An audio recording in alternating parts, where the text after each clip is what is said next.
Good morning.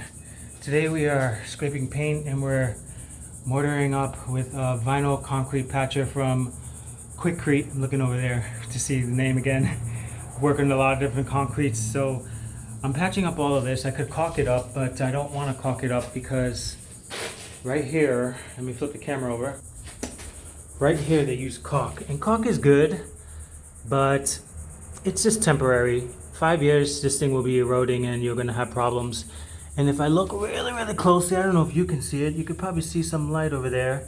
See how it's shining right through to the other side of the building. So that's how big the gap is. So I gotta go on the other side and patch it up with mortar. So I just put this on, waiting for it to dry just a little bit more, and I'm gonna float it again. And this is gonna be my IT closet / storage closet for the Gigabit Passive Optical Network hub. It's where my ISP presence is gonna be. Let me zoom out a little bit. I had the electrician put the switch on. So we got a switch here, on off, and got a 4-banger with the GFCI outlet there for code issues because it's exposed.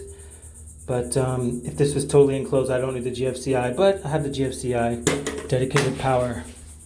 It's a 110, and he ran a nice long piece of conduit. Hold on, let me flip. He ran conduit that's 3/4 inch. Let me show you it real fast. Right here, 3/4 inch, so I can install another dedicated 220 or 110 inside of it, so that I can put a washer and dryer separated hookup right there. So you could see it goes right to my box. That's the management meter box, and that's that. We're gonna paint this whole thing, but right now we're just roughing it all out. And you could see AT&T has their phone lines that are brought in right here. This is their demarcation point. And right there's the risers that go and feed all the apartments. And on the other side, you could see it there too, but it's just not labeled. And cables that are feeding all the apartments. And this is the GPON, Gigabit Passive Optical Network, that I am building out. I have 18 years, actually 19 years, 20 years, let's just say 20 years experience designing networks, local area, wide area, security, encryption, data in motion, data in rest, architect solutioning for federal compliance. I mean, I've solved so many freaking business challenges. Point of sale networks, financial networks, insurance networks, school networks, government networks, public safety networks. I mean, I've worked on so many different projects, red light camera networks. Gosh, man, video camera networks. I said that, red light camera. Arena networks for arenas like the Amway Arena in Orlando and Citrus Bowl. I don't know what they call it now. But anyway, this is going to be the Gigabit Passive Optical Network closet that I'm building out. And what we're going to do is, we flip it over again. I'm going to penetrate this wall once it's done. Come out. I'm going to trench some single mode cable here straight through. And on the other side of that other building, we're going to have another closet where we're going to have a fiber splitter.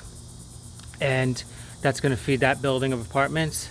And then we're going to trench cable to this other building here, and on the other side of that wall right there, I'm going to have another fiber splitter box that's going to feed all the runs to every apartment.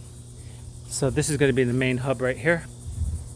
So why am I doing that? Because I want to create a product, and I want to offer high-speed internet services at like $35 a month, $30 a month, and we're talking about probably about 60-70 megs of dedicated internet for about $35 a month, which is really good. And it's not going to cost me that much to operate it. And I just like doing that. I want to add some value add here in this apartment complex, and I think I could do it at a relatively cheap price. Probably cost me about maybe $15,000 in equipment and energy and time to do it. But we'll make more than that within the first year. Second year will be cash flowing positive. And then appreciation value wise, probably be about $150,000 to $200,000 in value for this apartment complex. So that's it. I don't really care about making the money. I like using my skills. I like getting into things. I like growing. I like evolving, and I like building. And it's just fun for me. What would I be doing if I wasn't doing this? Probably bullshitting around, getting into trouble, which trouble finds me plenty enough. So I got to stay very busy. And I don't like sitting idle. When I sit idle, I get antsy, and when I get antsy, I don't feel happy. I feel like I'm not making progress, and it's just not a good feeling for me. And people don't like to be around me. Even me, I don't even like to be around myself when I'm feeling like that. So I stay busy and I get into everything, and I over deliver in everything that I'm working on, because what else are you gonna do, right? You're gonna produce half-ass shitty work, and it sucks, because before you know it, you're dead and you're gone. And what have you done? What have you built? What have you created, right? So don't waste the time. That's what I always say. Don't waste the time. Time's too valuable. Time's too precious. Do everything you can. Do the best that you can, and create and contribute in this world. And stop trying to see what you can get. Why don't you start giving and give and give and give and give and give and give and give, and you'd be surprised how much is going to come back to you. Live free, live amazingly.